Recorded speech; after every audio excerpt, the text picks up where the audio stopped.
ये आकाशवाणी रायपुर है। छत्तीसगढ़ी समाचार बुलेटिन के संग मैं रामेश्वरी बघेल। अब सुनो आज के प्रमुख समाचार।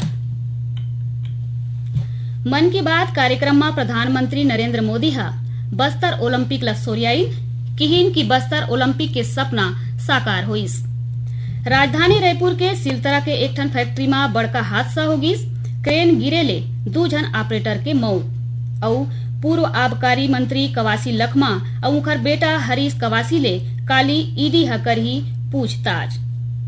अब समाचार विस्तार ले। प्रधानमंत्री नरेंद्र मोदी ह किहिन की संविधान हमर बर मार्गदर्शक है और ये ह गर्व के गोट है कि भारतीय संविधान के अवैया 26 जनवरी के 75 बछर पूरा हुआ थे। आकाशवाणी के मन की बात कार्यक्रम में देश ला संबोधित करत श्री मोदी ह किहिन कि संविधान ह बेरा के हर कसौटी ऊपर खरा उतरे है। ओमन किहिन कि ये बछर संविधान दिवस के मौका में कतकोन गतिविधि शुरू होइन है जौन बछर भर चलही। संविधान की विरासत ले नागरिक मन ला जोड़े बर www.constitution75.com के नाव ले एक ठन विशेष वेबसाइट बनाए गे है जेला देखे बर जम्मो सुनैया मन ले अनुरोध करीन है। श्री मोदी ह किहिन कि अवैया नवा बछर में 13 जनवरी ले प्रयागराज में महाकुंभ होवैया है। एखर बर संगम तीर में जोरदार तैयारी चलत है। प्रधानमंत्री ह ये गोठ ऊपर गर्व करीन कि महाकुंभ के विशेषता सिर्फ एकर बड़का होए के सेती नहीं भलुक एकर विविधता में है। एनिमेशन ला लेके श्री मोदी ह खुशी जतावत किहिन कि क्रिस, त्रिस और बाल्टी बॉय केटीबी लइका मन में एक सुपर हिट एनिमेशन सीरीज है जेखर दूसरा सीजन जबर अंदाज में गोवा अंतरराष्ट्रीय भारतीय फिल्म महोत्सव में शुरू हो रहीस। एला दूरदर्शन के संगे संग आने OTT प्लेटफॉर्म में देखे जा सकत है। आकाशवाणी ले ये सीरीज के प्रसारण हर इतवार के बिहनिया 10:30 बजे करे जाथे। मन की बात कार्यक्रम में प्रधानमंत्री हा बस्तर ओलंपिक के घलो गोट बात करीन। ओमन किहिन की पहली घाव ये ओलंपिक ले बस्तर में एक ठन नवा क्रांति जन्म लेवत है। ये उछा के गोट है कि बस्तर ओलंपिक के सपना साकार होई से यह वो क्षेत्र में होवत है जौन कभू माओवादी हिंसा के गवाह रहे है। बस्तर ओलंपिक के शुभंकर है वन भैंसा और पहाड़ी मैना। एमा बस्तर के समृद्धि और संस्कृति के झलक दिखथे। बस्तर खेल महाकुंभ के मूल मंत्र आए कर सहायता बस्तर बरसायता बस्तर माने खेल ही बस्तर और जीत ही बस्तर। प्रधानमंत्री ने किहिन की पहली घाव आयोजित ये ओलंपिक में बस्तर संभाग के 7 जिला के 1,15,000 खिलाड़ी मन हिस्सा लेन। यह सिर्फ एक आंकड़नो है भलुक युवा मन के संकल्प के गौरव गाथा है। ये ओलंपिक में एथलेटिक्स, तीरंदाजी, badminton, football, hockey, weightlifting, karate, kabaddi, kho kho और वॉलीबॉल जैसन खेल में युवा मन अपन प्रतिभा के परचम लहराई। ये इलाका के कारी कश्यप की कहानी प्रेरणा देवैया है। नानचुन गांव के रवैया कारी कश्यप हा तीरंदाजी में रजत पदक जीते है। उमन बताइन कि बस्तर ओलंपिक हा खेल के मैदान नहीं जीवन में आगू बढ़े के मौका दे है। उन्हें भाला फेंक में स्वर्ण पदक जीतैया सुकमा के पायल कवासी हा बताइन कि ओमन अनुशासन और सरलग मेहनत ले कोनो घलो लक्ष्य ल पाना असंभव नहीं है। ऐसने ढंग ले सुकमा जिला के दोरनापाल के रहैया पुनेम सन्ना हा व्हील चेयर में दौड़ के पदक जीतीस। उनकर साहस और हौसला हर कोनो बर सीखे के लायक है। प्रधानमंत्री ने किहिन की कोंडा गांव के तीरंदाज रंजू सोरीला बस्तर यूथ आइकॉन चुने गए है। रंजू सोरी के मानना है कि बस्तर ओलंपिक दूर दराज के युवा मन ला राष्ट्रीय मंच तक पहुंचे के मौका देवत है।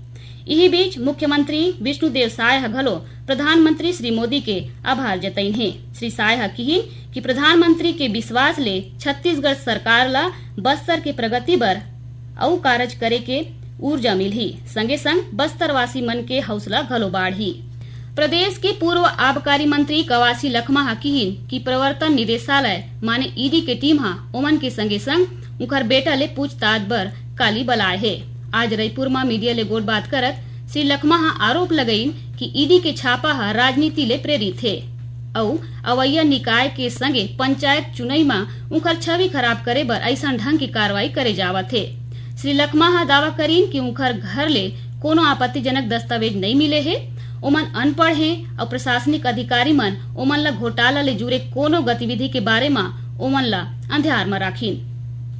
श्री लखमा यहू किहिन कि ओमन ला ये घोटाला के कोनो जानकारी नहीं है। बता दन कि काली श्री लखमा के रायपुर स्थित और उनकर बेटा हरीश कवासी के सुकमा स्थित घर में ईडी ह छापामारी करे रहीस। ईडी ह कुछ लोगन ला हिरासत में ले है।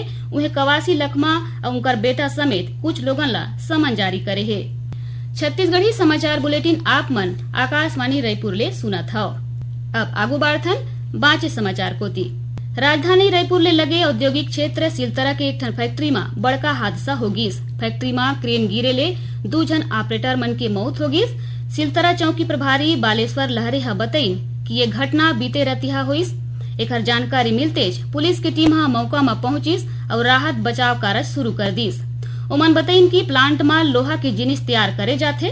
क्रेन में गरम लोहा के जिनिस एक ले दूसर जगह लेगे के बेरा क्रेन टूट के हादसा होइस।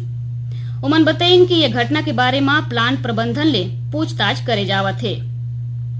उन्हें प्लांट प्रबंधक हा मृतक मन के परिजन मन ला 21 लाख रुपया के आर्थिक सहायता राशि के चेक देइन, संगे संग 1 लाख रुपया नगद राशि घलो देगिस। छत्तीसगढ़ में सेंट्रल इंडिया के नवा फार्मास्यूटिकल हब बनैया है। मुख्यमंत्री विष्णुदेव साय एकर बर मंजूरी दे दिन है। फार्मास्यूटिकल हब बर नवा रायपुर अटल नगर विकास प्राधिकरण NRDA के डहर ले सेक्टर 22 तूता गांव में छत्तीसगढ़ राज्य औद्योगिक विकास निगम ला करीबन 142 एकड़ जमीन आवंटित करे गए है। फार्मास्यूटिकल पार्क ले नवा अनुसंधान विकास और अंतर्राष्ट्रीय निवेश बाढ़ी। मुख्यमंत्री है किहिन की प्रदेश में विश्व स्तरीय चिकित्सा सेवा आम लोगन ला सुलभ होए एकर बर प्रभावी इकोसिस्टम तैयार करे के उदिन करे जावत है।